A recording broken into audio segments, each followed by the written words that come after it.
as you've said, we have to bring back the glory and trust of our government hospitals. So in a way, we have now A category, B and C category seats, but in government we have only A category. So the people who are paying around 1 crore or more to private hospitals, if we could add that to government like B and C category, we can develop our government hospitals, develop the infrastructure, and also more number of seats can be increased in government sector. Tejaswini, you're absolutely right. There is a lot that needs to be done to transform medical education. In our model, we have not really addressed that. We have looked at the care. We didn't look at the supply of doctors, because NMC and others hopefully will do the hard work required to transform medical education. I think there are three things that are required in the medical education and the teaching hospital management, very broadly. The first is, as you said, a more robust mechanism to get admission into medical schools. At least now, on the whole, we have a competitive, objective model. As long as there is honestly held, we are happy with that. But as you said, this ABC, etc., some colleges charging practically zero fee. Yes. I did not pay a single rupee for medical education. Actually, I received more scholarship than the nominal fee they charged. So I got money for studying medicine rather than paying. That luxury cannot be there anywhere in the world. My daughter, who also went to a government college recently, Gandhi Medical College, I think the annual fee was never more than about 10,000 rupees. Even that I had to urge, no, when are they taking money? I don't remember any time the school management, the medical college management saying, please pay the fee or something like that, which is ridiculous. I mean, today you can't get an ordinary primary school with less than 40 or 50,000 rupees annual fee, and medical education, the highest quality of education in the world, being underpriced is not a very smart thing. So we can have more equitable distribution. But even more important is the quality of training. Our theoretical training, in my judgment, is very, very good, because these are brightest youngsters. There is no other country where there is greater competition for medical admission. India gets the brightest brains into medicine. And therefore, the master theory, nowadays we have the technologies, we have access to knowledge. But the clinical acumen is not as sound as it should be. Though we have immense clinical material, the emphasis from clinical training is somehow shifted.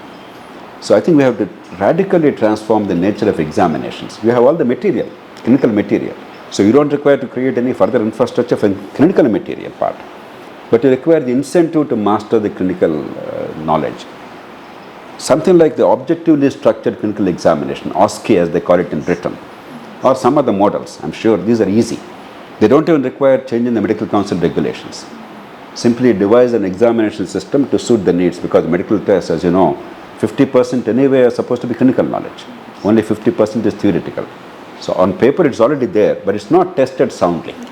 It's time that we took ourselves seriously. Otherwise, what's happening after doing medicine, many bright young doctors don't have the confidence to practice immediately.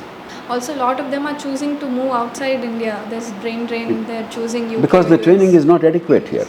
Honestly, the kind of knowledge that you have to acquire in order to be a first-rate doctor abroad is much greater than what we have here. Our kids are capable. They're as good as them, but they're not asked to do that. Our examinations, you know, your Osmania question bank or Gandhi question bank or some other Falcon or whatever, and our kids know how to master them. Everybody gets a first class. So it's just a little bit of tweaking. If you do that, and finally, if you bring back the glory to medical teaching, I am sad to say that only a small proportion of teachers in government medical colleges at least are inspiring. Others don't inspire much confidence. It becomes routine. There, by efflux of time, because of seniority and age, some of them became teachers without the aptitude for teaching or without the credibility or the public trust. We cannot now change it by salaries. We have to encourage the finest practitioners in private sector to come to teaching hospitals and teach on a part-time basis or an agreed basis. They'll be happy to come. So if these three changes are made, I think medical education, the rest of the things automatically will take care of themselves, because we are getting the finest talent. That's our good fortune. There's a great demand. We can easily improve this. I don't see any difficulty at all. Maybe I'm a great optimist. I don't see the hurdles, I only see the possibilities. But I see immense possibilities, and it's much better than the problems of other countries. You don't have medical colleges, they don't have medical students, they don't have trained doctors, they don't have trained nurses, they don't know what to do, they don't have skilled people. We are so lucky. And many of you and your seniors, after graduating here, they went abroad, acquired the finest skills in the world. They came back and transferred those skills to this country. For instance, knee replacement. Mr. Vajpayee, the Prime Minister, when he got knee replacement in India, that was a novelty. Not too long ago, just 20 years ago. Just 20 years ago, it was a novelty. Whereas today, in Hyderabad alone, I suppose, how many knee surgeries do they do? Knee replacements? Definitely around 100, sir. Exactly. In Telangana. In Telangana, Just 100 per 20 day. years ago, a Prime Minister had to go to Mumbai to get knee surgery by foreign doctors. Today in Hyderabad alone, every day we do about 100. So we have such phenomenal advantages. Our doctors have done a great job. They made us very proud. We are not taking advantage of what is available. What is your take on generic medicine and any bad side to that? I am a great supporter of that. Long ago they appointed a Hathi committee in India. In India we are good at appointing committees and making statements and preparing reports. And therefore if you are asked a question, they immediately say, oh, we have a report and we have policy and all that. But in reality we are bad at implementing.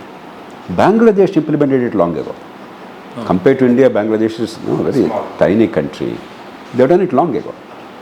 And India is the pharmaceutical giant of the world. Capital of the world.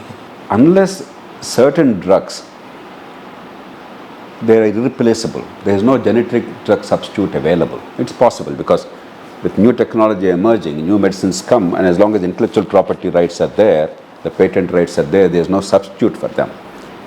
For all others, quality generic drugs are possible, provided, this is a big proviso, in a country where regulation is weak, fraudulent, spurious drugs, I am told in Delhi's Karol Bagh, there is a whole industry of spurious drugs. So we must protect the patients from this bad packaging of spurious drugs in generic medicines. It's not difficult.